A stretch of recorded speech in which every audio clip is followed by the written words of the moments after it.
आज दिवाळीच्या फराळामागचं आहारशास्त्र पण माहीत करून घेऊया वैद्यांकडून.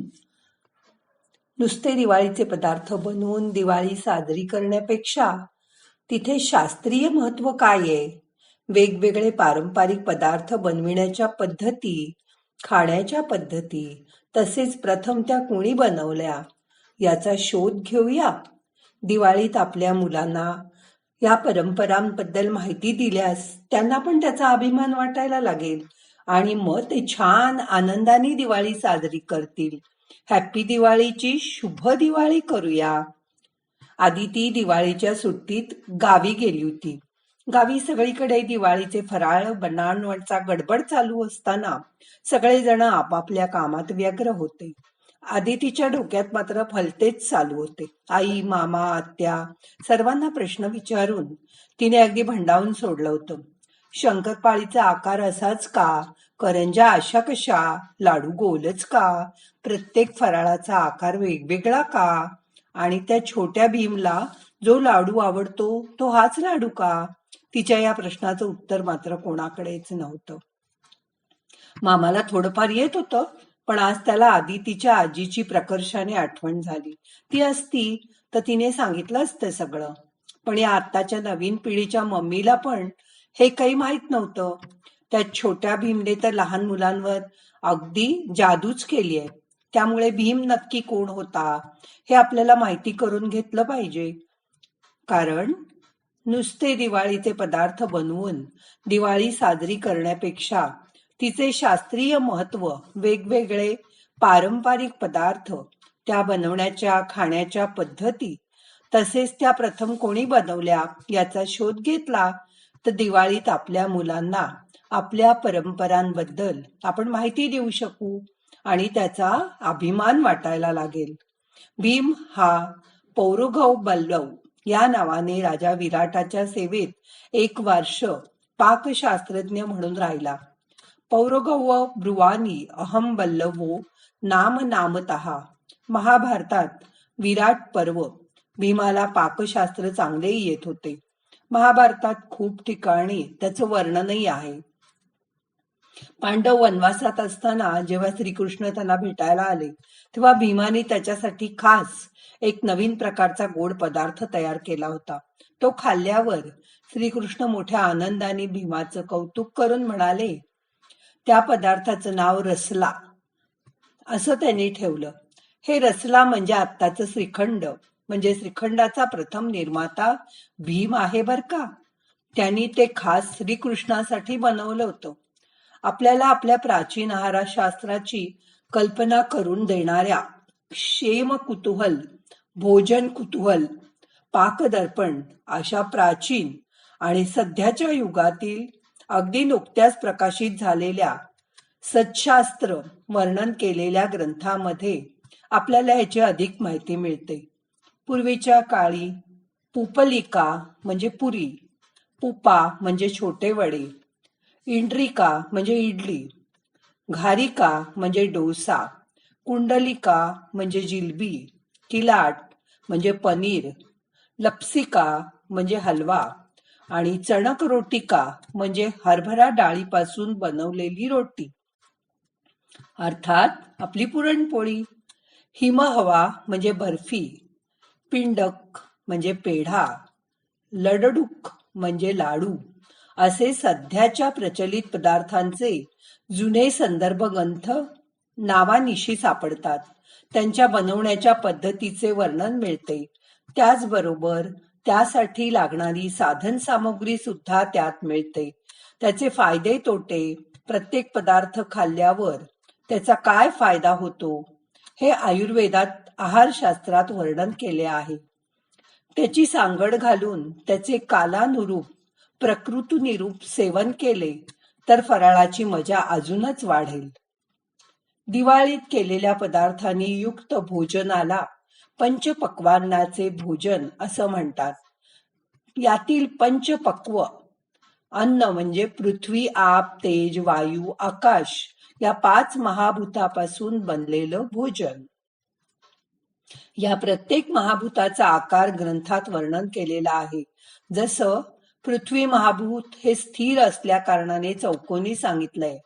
जल आणि आकाश मात्र गोल सांगितले असून अग्नीचा आकार त्रिकोणी व वायूचा आकार चंद्राकृती सांगितला आहे. आपल्या दिवाळीत लाडू गोल, करंजा चंद्राकृती, शंकरपाळ्या कधी त्रिकोणी कधी चौकोनी पाहायला मिळतात. या प्रत्येकाच्या मागे काहीतरी गमक आहे. उगीचच काही हे चालत आलं नाही. या सर्व पंचमहाभूतांची आपल्याला आठवण राहावी, पुढच्या पिढीला त्याची माहिती मिळावी आणि त्यासाठीच ह्या वेगवेगळ्या पद्धती प्रयत्न करून केल्या गेल्या आहेत. आपल्या आहारातले 6 रस म्हणजे षड्रस सुद्धा या 5 महाभूतापासून बनलेले असतात. यापैकी पृथ्वी आणि आप महाभूतापासून मधुर रस बनतो.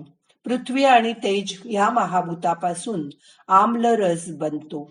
अग्नी व जल महाभूतापासून लवण रस म्हणजे खारट पदार्थ बनतात. आकाश व वायूपासून कडू, अग्नी आणि वायूपासून तिखट, पृथ्वी आणि वायूपासून तुरट रसांची निर्मिती होतो, असं आयुर्वेद शास्त्रांचं मत आहे. या 6 रसांच्या संतुलित सेवनामुळे आपल्या शरीराचं चांगलं पोषण होत असतं. गंमत पहा, आपल्या परंपरेत या सर्वाला महत्वाचं स्थान आहे. आपण दिवाळीत बनवत असलेल्या प्रत्येक पदार्थाचा आकार, चव, त्यात वापरली जाणारी घटकद्रव्य वेगवेगळी आहेत. तसेच त्या प्रत्येक पदार्थाची अवस्था सुद्धा वेगवेगळी आहे. थोडक्यात या प्रत्येक पदार्थाच्या निर्मितीमागे पंचमहाभूतांचं शास्त्र दडलेलं असतं. त्यांच्या कमी अधिक संयोगानेच पदार्थ बनवले जातात, त्यांचे आकार बनवले जातात, त्यांची चव, टिकाऊपणा ठरलेला असतो. या पंचमहाभूतांमुळेच आपल्याला त्या पदार्थांचे पंच ज्ञानेंद्रियाच्या साह्याने ज्ञान होत असते. म्हणून तर पृथ्वी महाभूत त्या पदार्थातील गंध ठरवीत असतात. आप महाभूत त्या पदार्थाची चव ठरवत असते. तेज महाभूत त्या पदार्थाचं रूप म्हणजे दिसणं ठरवत असतं. तर वायू महाभूत त्या पदार्थाचा स्पर्श ठरवत असतो. तो पदार्थ खाताना येणारा विशिष्ट आवाज हा त्या पदार्थातील आकाश महाभूतामुळे येत असतो. कशी चकली कुडुम कुडुम खाता? कारण आकाश महाभूत त्या पदार्थातील शब्द व्यक्त करत असतो. म्हणून आपल्याला वेगवेगळ्या कारणामुळे एखादा पदार्थ आवडत असतो. कुणाला भज्यांचा वास आवडतो, कुणाला जिलबीची चव आवडते, कुणाला कुडकुडीत शेव आवडते, चकलीचा कुरकुरीतपणा व ती खाताना होणारा आवाज आवडतो, कुणाला स्पर्शाला अनरसे, दिसायला करंज्या आवडतात. त्यामुळे 5ही महाभूतांचे त्या एकाच पदार्थातील उत्तम संतुलन हे प्रत्येकालाच त्या पदार्थाच्या मोहात पाडते. हीच तर सुगृहिणीची खरी करामत असते. दिवाळीच्या प्रत्येक पदार्थाचं रंगरूप, आकार, चव, स्पर्श, आवाज वेगवेगळा आहे. म्हणून आपल्याला 5ही ज्ञानेंद्रियांना आनंद मिळतो आणि अशी दिवाळी आपल्याला इतर सणांपेक्षा जास्त आवडते. कारण त्यात प्रत्येकाच्या प्रत्येक आवडीनिवडीची काळजी घेतली जाते. बहुतांशी दिवाळीच्या फराळातील पदार्थ हे पार्थिव, आकाशीय, वायुवीय तत्वाचे असतात.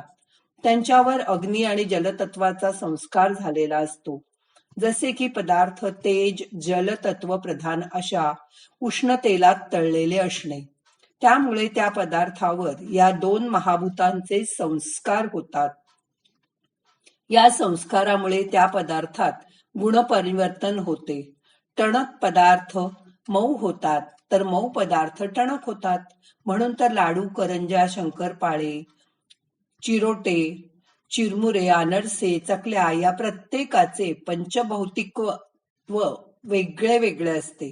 त्यामुळे लाडू टणक असतो, करंजा पटकन फुटतात, शंकरपाळे, चिरोटे मऊ होतात, शेव, चकल्या कुरकुरीत राहतात, गुलाबजाम, रसगुल्ले जलमहाभूत युक्त पार्थिव असतात. काही मधुर रसाचे गोड, काही तिखट, तर काही आंबट गोड पदार्थ आपण खातो. या प्रत्येक पदार्थाचं एक विशिष्ट पंचभौतिक संघटन असतं. म्हणून तर प्रत्येक पदार्थ बनवताना ठरवलेल्या प्रमाणातच माप घ्यावं लागतं. त्याला पाणी अग्नी सुद्धा ठरवल्याप्रमाणे द्यावा लागतो, नाहीतर त्या पदार्थाचे पंचभौतिक संघटन बिघडते आणि पदार्थ बिघडतो.